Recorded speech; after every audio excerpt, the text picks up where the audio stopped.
Welcome, travelers. I'm Lithgar Loreseeker, and this is Hearthfire Tales, where I share with you some of my favorite lore, stories, and books from the Elder Scrolls series. Tonight I'm going to share with you a grim tale of ghosts, conquests, surprise picnic guests, and a gruesome main course.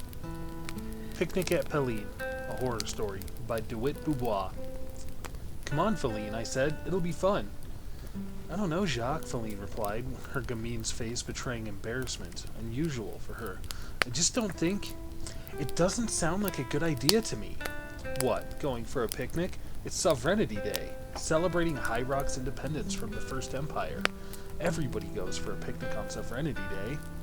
Yes, but not to Pelin Graveyard, and the weather isn't looking very good for a picnic. It's so gloomy, she shivered. Not to worry, I said, leading the way past through the wrought iron fences and into the great cemetery. We'll have a roof over our heads. We're going to eat inside this old mausoleum here. What? Feline said. But this is the crypt of our namesake, Baroness Feline Gumard, who commanded the troops of Bankerai on Sovereignty Day? The very same. I smiled, bowed, and waved her into the dark mausoleum. Feline looked inside and gulped, then said, All right, Jacques, you can't scare me. And, hunching her head a bit into her shoulders, she ducked into the Baroness's last resting place. I followed, unfolding the picnic blanket with a flourish. Here we are. No need to sit directly on the clammy, strangely stained flagstones of the dark and dismal Carnal Vault. Comfort and elegance are my watchwords. Very funny, Jacques, she smiled gamely, folded her legs beneath her as I put the picnic basket in the center of the blanket. So what did you bring? Chef Artoine's deluxe picnic collation from the Anchor Point's Inn.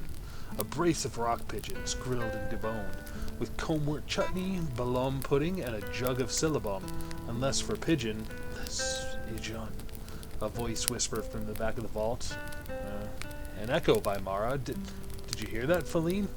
Feline, Legion, came the whisper, louder this time. I certainly heard that, Feline said, leaping up. Jacques, what kind of trick are you playing here? Alessian Legion, where? Said the voice, quite distinctly. Before our widening eyes, a blue phantasm came drifting up from a steep and narrow stairwell. With a shriek, Feline backed flat against the far wall and froze, seemingly paralyzed. I felt cold stones at my own back and realized I'd done the same. The translucent blue phantasm, clad in armor of antique design, drifted between us, halted at the entrance, and turned. This is the day, isn't it? She demanded in hollow tones. Day of the attack? Yes, Countess, I said, surprised at my ability to speak. Right day, but wrong century. What? She flew at me, spectral hands raised like claws. Somehow I shrank even further into the wall. What? Not again?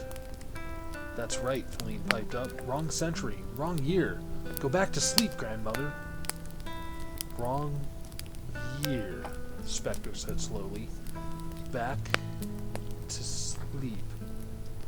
And to our immense relief, the Countess' ghost began drifting back down the stairs, fading as it went. Gales of Kinnereth, Feline said, sinking to the floor. I need a drink. You? Oh yes, at least one, I said. She poured a syllabub. What's taking so long? My hands are shaking. Here. I drained the milk and cider to the dregs and passed the mug back for more. Then I took a deep breath and began. Feline, I'm really, really sorry. I never thought. Don't worry about it, she said. Here, have some more. Think what a great story it'll make back at the Anchor's Point. You're not angry? Really? No, Jacques, not angry. Well, then let me carve the... Huh. That's funny. As I reached for the plate of the pigeons, I felt a cold wave pass over my body, and my hand fell short. By Arcade? What? I tried to stand and got as far as my knees, and then fell over onto the blanket. Feline, something's wrong. It's nothing, dearest, she said, smiling sweetly. I just drugged your syllabub with a paralyzing potion. Drugged? I mumbled. Why? Because there's this really exclusive club I want to join. Namira's Forgotten. But to be admitted, you have to consume human flesh. It's quite thrilling, Jacques. She drew a slender, razor-sharp blade from her bodice. Now let's see. Where shall I begin? And that brings a close to tonight's Hearthfire Tales.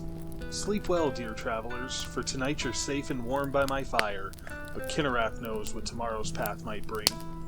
Don't forget to like and subscribe, and I'll save you a seat for the next Hearthfire Tales.